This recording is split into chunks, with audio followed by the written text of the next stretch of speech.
Hello, welcome back. I'm so excited that you're joining us for today's topic, which is bookings at gatherings. So if you've watched my former videos, you've noticed how much I stress the importance of bookings and getting really good at them. It makes a difference between a consultant who is struggling with their business or one who's experiencing outrageous success, and you have the potential to have an outrageously successful business. So we want you to set your goal to get 2 bookings at each gathering that you hold. 1 to maintain your business and 2 to grow it, and you will see amazing things happen.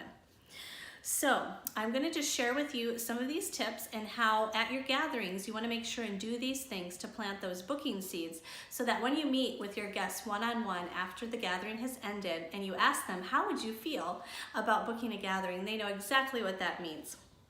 So when you are holding the gathering, you're going to be doing these steps, following the gathering note cards, and one of the things you're doing is filling out the wish list together. So, and many times I will get feedback from new consultants that said, yes, I included that in their guest packet, but they didn't fill it out. Okay, let me share with you how I like to do this that works really good. So I will actually pull this out and have them do the same and say, okay, let's take a minute and just fill in the top contact information with your address, phone, email, and everything, and just look up when you're done. And then after they've completed that, I say turn it over. We're going to be talking about some fantastic items that literally have the opportunity to bless you or someone you love, and we don't want you to lose track of it with our entire collection. So when you see something that you absolutely love, make sure to write that down, and if it's a gift that's coming up, we want to help you take care of those gifts so you can shop from your seat and not your feet. So what I will do as well is invite them to build their wish list and tell them at the end of our time together, I will have 2 prizes to give away. One that I normally give away at the gathering, and another from everyone who submitted their wish list. And you have to have something on your wish list to be eligible. And I might do something like a few of our free greeting cards that you can get on the business supply list, a candy bar, nothing real expensive, just something to reward them for doing that. Because what I like to do is have a master wish list. So I'll have a catalog with master wish list on the front, and everything that guests and hosts don't get that night, I will write their name next to those items, and I'll ask them, what would you like? They will make their selections from their wish list, and I'll say, oh, I noticed that you didn't get the Joy Pitcher or the Joy Platter. Would you like me to call you when they go on sale? I'd love to connect back with you. And usually they will say yes. So that's what I will do with my master wish list. It's my job to ask every single guest the things that they aren't getting tonight that they absolutely love, so I can serve them with excellence. And you bet when we find out what the host exclusive items are for the next month, or if it goes on a flash sale, I can flip right to that item and I know exactly who to call first and invite. So it's really important to help them build their wish list and to collect and track that information, because we'd love to help them get it for free or 50% off. Okay, the next seed that you're planting is talking about the host specials. So this is our upcoming flyer with the next host specials. We've got some great items. My favorite is the Just Think sign, and you may want to pass this around and ask somebody to share. If you decided that you wanted a fun friends night in to celebrate Valentine's Day and just let your friends know how much you appreciate them, which host exclusive item would you love to have the most? Or ask your hostess to share if it's in the same month that she's holding your gathering. So that's a great way to work that in and get participation and plant the booking seeds. Another way is just to let them know how much fun they're gonna have. We have great spring party themes that they can pick from. They can have an encouragement party, a cupcakes and coffee party, chicks and chocolate, Mexican fiesta, or even a recipe exchange party. So there's lots of different ways that they can invite their guests and have a great time. And themes make it easy and fun.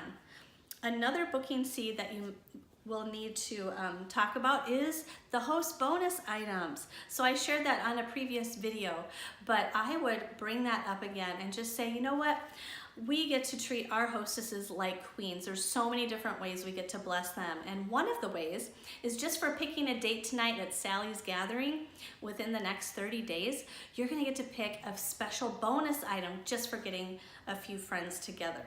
And you can share that and even grab one of those items and talk about the benefits and the features of it.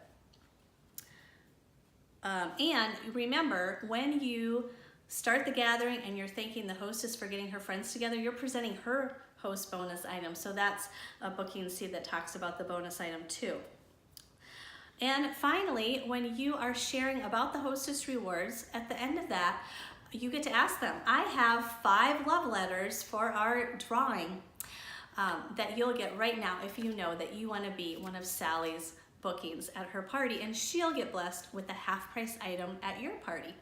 So again, you may not get anybody to say yes right then, but that's when you connect back with them one-on-one at the end and ask them. So I've seen you loved our collection and you have such a big wish list. How would you feel about booking your own party? So between the love letter and that, you're going to get your 2 bookings. And again, just practice. Practice makes confident. All right, secondly, I want to talk about being prepared with your date cards. So I shared that earlier, but I just want to reiterate that you've already gone ahead and looked at the calendar in the next 30 days and picked out your available dates that you have to party and make those known at your gathering as well. So be prepared so you can offer the dates that work best for you to have a gathering. And here's the thing that I think trips us up, because nobody likes rejection. That's one of my biggest fears. I'll have to admit that. Even after 10 years, I do not like to hear no. But there are going to be no's, because not everybody is the party type, right? So what I want you to just remember is that don't take it personal.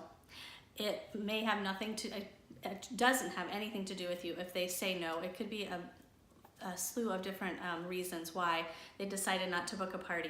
But I want you to ask everyone. Be courageous, be bold, ask everyone, and let God decide whose door you're going to walk through next and which women you're going to make new friends with. So when you do get some objections, and here are the most common, and I'm taking this from the Great Start Guide, here's some things that you can say. So one objection might be, you know what, I'd love to, but I'm just really busy right now. And you may say something like this: I like to use the feel, felt, found principle. So you can understand how they feel, that you may have felt that way too, or had other guests feel that way, but what you have found is whatever it is. So when someone says they're busy, well, you know, I have found that I'm busy too. I feel and understand that is the case. And but what I have heard from my hostesses who decide to have a girls' night is that they're so grateful that they got to take a break from the chaos of life and just reconnect with their friends and relax. They just feel so refreshed and rejuvenated afterwards. So what do you think? Can I spoil you with a fun girls' night in? And then they'll let you know. Number 2 objection: my house is too small. I just don't have enough room for everybody. And you can say something like this: well, I don't know if you would consider this, but we can gather anywhere. I've had gatherings at coffee shops, sitting in the stands at soccer games, at restaurants, or even another friend's house. Which sounds most fun to you? And then a third objection that I get sometimes is, you know, I'd love to, but I really don't know enough people. Everyone I know is here. And you can say, you know, I understand, and I have heard that before, but we have a really cool tool that we can help you build your guest list. And most people find that they know a lot more people than they think they did. How would you like to plan a fun girls' night in? Okay, so now that we've talked about getting bookings at your parties and that we want to go for 2, we've talked about the seeds to plant to make sure that you're doing those things at the gathering. Your homework is to text your leader, sponsor, and director your results. So I want you to let her know at your next gathering how many guests were there and how many parties did you get booked. And you know what? If you got 0, let her know that anyway. She wants to come alongside and support you and help you because you know what? After they get their products is another great contact opportunity where you can thank them and invite them again. And they may have loved their items so much that they've decided, yep, I do want to have a party after all.